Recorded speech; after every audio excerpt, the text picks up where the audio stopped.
Une attention soutenue sera accordée à la lutte contre le vol de bétail, y compris par le renforcement substantiel des peines prévues à cet effet. Comme je l'avais annoncé à la même occasion l'année dernière, la modernisation du secteur de la pêche et de l'économie maritime s'est poursuivie. Ainsi, la construction des quais de débarquement modernes de Yoff, Ngaparou et Pointe-Sarène, de même que l'aménagement d'aires de traitement et de transformation des produits de la pêche à Bargny, Fass Boye et Goxumbath sont terminés. Les travaux sont en cours pour les quais de Soumbédioune, Goudomp, Bargny et Potou, ainsi que pour les aires de traitement et de transformation des produits de la pêche de Pencum Sénégal à Thiaroye, de Mbao, de Ndépé, Rufisque et Kafountine. Pour la sécurité des acteurs de la pêche artisanale, le stock de gilets de sauvetage a été reconstitué à hauteur de 20 000 unités. J'ai également le plaisir d'annoncer que la vocation maritime de notre pays sera considérablement renforcée avec le lancement prochain de 2 projets de grande envergure. Le port à conteneurs de Ndayane et le port minéralier et vraquier de Bargny-Sendou. Avec ces 2 infrastructures de classe mondiale, de nouvelles activités maritimes se feront jour et notre pays confortera son standing de hub maritime et logistique international. S'agissant du secteur vital de l'hydraulique, 2017 verra le démarrage du chantier de la 3e usine de Keur Momar Sarr. Les études techniques du projet d'unité de dessalement de l'eau de mer au Mamel et de renouvellement de 460 km de conduite d'eau à Dakar seront aussi achevés. À terme, les besoins en eau potable pour Dakar, Diamniadio et la Petite Côte seront sécurisés pour 20 ans.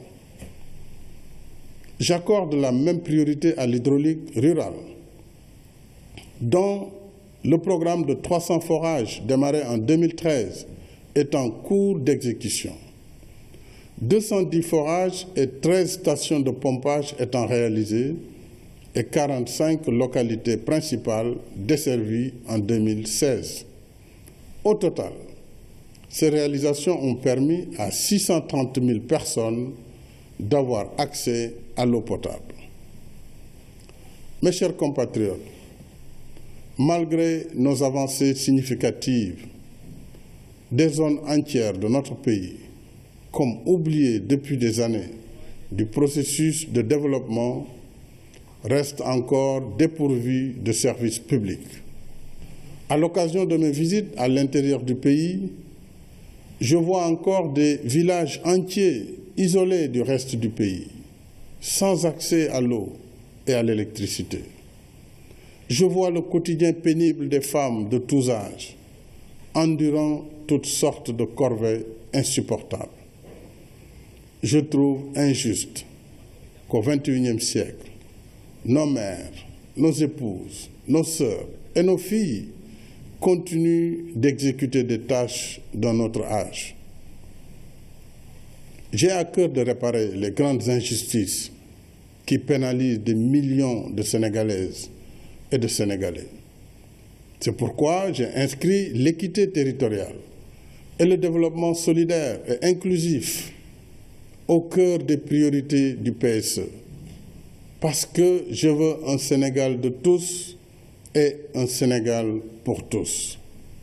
Et c'est justement la finalité du programme d'urgence de développement communautaire, PUDC, que j'ai lancé en juillet 2014, avec 4 composantes: eau, électricité, pistes de désenclavement et équipements pour alléger la pénibilité des travaux des femmes.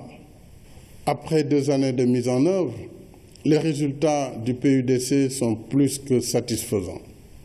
Des centaines de villages ont été sortis de l'obscurité et du désenclavement. et ont pu avoir accès à l'eau et aux équipements pour l'allègement des travaux des femmes, à l'image de Bambandinka, de Tessekere, de Lumbol Samba Abdul, de Yamoussa et de Goundiaï, entre autres localités ayant bénéficié du PUDC. Sur le volet hydraulique du PUDC, nous avons acquis un financement additionnel de 60 milliards de francs CFA pour démarrer, dès le premier trimestre de 2017, des travaux de construction et de réhabilitation de 251 forages. Un nouveau lot de 1000 moulins et 1000 décortiqueuses sera également disponible pour une distribution immédiate. Je suis très encouragé par les témoignages me parvenant directement des populations bénéficiaires du PUDC, comme celui du maire de la commune de Djinani, qui renseigne, après l'édification de la piste Djinani-Medina Wandifa, que le trajet qui durait de 3 à 4 heures entre ces deux localités distantes de 23 km seulement se fait désormais en 25 minutes. Le même écho nous est venu du maire de la commune de Dindéfelo, qui, suite à l'installation du forage de Yamoussa, a eu raison de dire que le PUDC est un programme de justice sociale qui met les Sénégalais sur un pied d'égalité. Au regard de ces résultats probants, j'ai demandé au gouvernement d'initier sans tarder la deuxième phase du PUDC pour 2017-2019. En même temps, nous poursuivrons la modernisation des cités religieuses, ainsi que la mise en œuvre du programme d'urgence pour la modernisation des axes frontaliers Puman et du programme de modernisation des villes du Sénégal, Promoville, déjà en cours à Dakar, Kaolack, Diourbel et Gossas.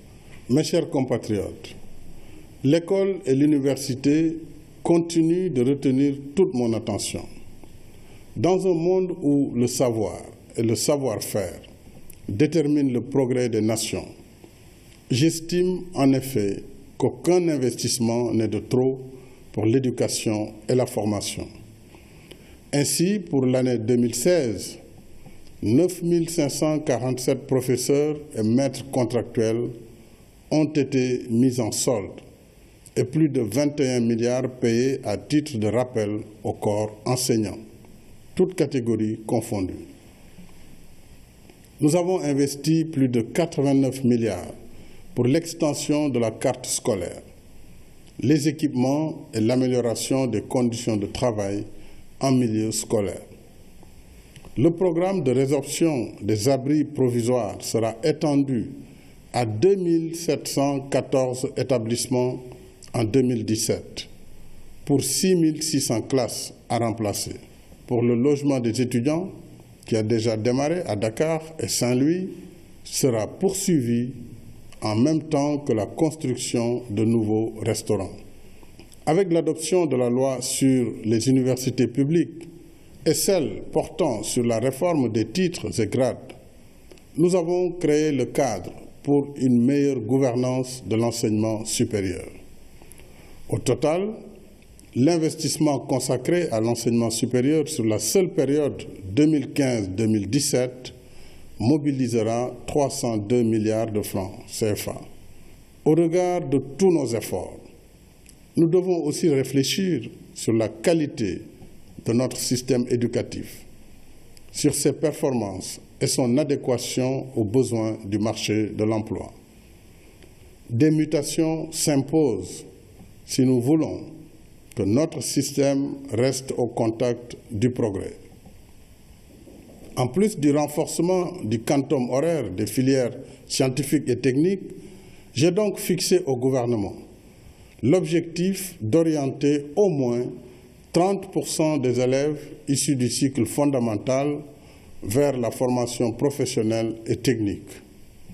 À cet effet, 25 nouveaux centres de formation seront construits à partir de 2017, en plus du pôle des métiers de Diamniadio et des lycées professionnels de Sandiara et de fatigue en cours de réalisation. Plus que l'acquisition de connaissances théoriques, c'est en développant davantage une formation qualifiante aux métiers et aux activités génératrices de revenus que nous lutterons plus efficacement contre le chômage. Le programme des domaines agricoles communautaires, PRODAC, s'inscrit dans cette nouvelle dynamique. À ce jour, il a permis de créer plus de 11 000 emplois, de former 8 570 jeunes et de soutenir 533 jeunes entrepreneurs agricoles déjà actifs. Pour l'année 2016, le PRODAC s'est renforcé de 7 nouveaux domaines à Dodji, Boulel, Fafakuru, Noto Djobas, Nyambato, Matam et Sangalkam. Dans le domaine de la santé et de l'action sociale, nos efforts porteront en 2017 sur la construction de 4 nouveaux hôpitaux à Touba, Kaffrine, Sédhiou et Kédougou, l'acquisition de 195 ambulances médicalisées, le renforcement du système d'approvisionnement en médicaments grâce à l'initiative Yexina qui facilitera la distribution de médicaments et produits essentiels aux zones isolées. Enfin, le recrutement de 1000 agents dans le secteur de la santé. Mes chers compatriotes, ces derniers mois, nous avons tous été émus par une série d'agressions d'une rare violence contre d'innocentes victimes. L'État ne cédera pas devant de tels actes inhumains qui n'ont pas de place dans notre société. Les pouvoirs publics continueront de veiller sur la sécurité des personnes et des biens. Pour l'année 2017, 10 nouveaux postes de police frontaliers seront créés. 1769 agents de police et 1416 agents de sapeurs-pompiers, tous grades confondus, seront recrutés. De plus, j'ai demandé au gouvernement de travailler au durcissement des peines prévues pour certaines catégories de crimes et délits graves. J'appelle aussi à une introspection individuelle et collective pour que tous, ensemble, nous revenions à la sagesse des anciens par la revitalisation des valeurs éthiques et morales comme fondement de la vie en société. Ce soir, mes chers compatriotes, en votre nom et en mien propre, je voudrais aussi réitérer notre soutien et notre solidarité à nos frères et sœurs de la Gambie pour une transmission pacifique du pouvoir, conformément au choix qu'ils ont librement exprimé à l'élection présidentielle du 1er décembre 2016, choix reconnu par la CEDEAO, l'Afrique, la Oumma islamique et les Nations unies. Sur ce dossier et sur d'autres, notre diplomatie, dont je me réjouis du dynamisme, continuera d'œuvrer sans relâche, y compris dans le cadre de son mandat au Conseil de sécurité, à la promotion des idéaux de paix, de démocratie, de justice et de fraternité humaine. Parce qu'ils font la force et la raison d'être de la nation sénégalaise, ces idéaux nous engagent à nous rassembler par-dessus nos différences et à être unis et solidaires dans le respect de nos diversités. Pour ma part, je continuerai d'y consacrer tous mes efforts en restant dans le temps utile pour notre pays, je veux dire le temps de l'action. Mes chers compatriotes, à tous et à toutes, je renouvelle mes sentiments d'affection. Je vous adresse mes vœux les meilleurs pour une année de paix, de bonne santé et de réussite dans un Sénégal uni et prospère. Bonsoir et devenez-y.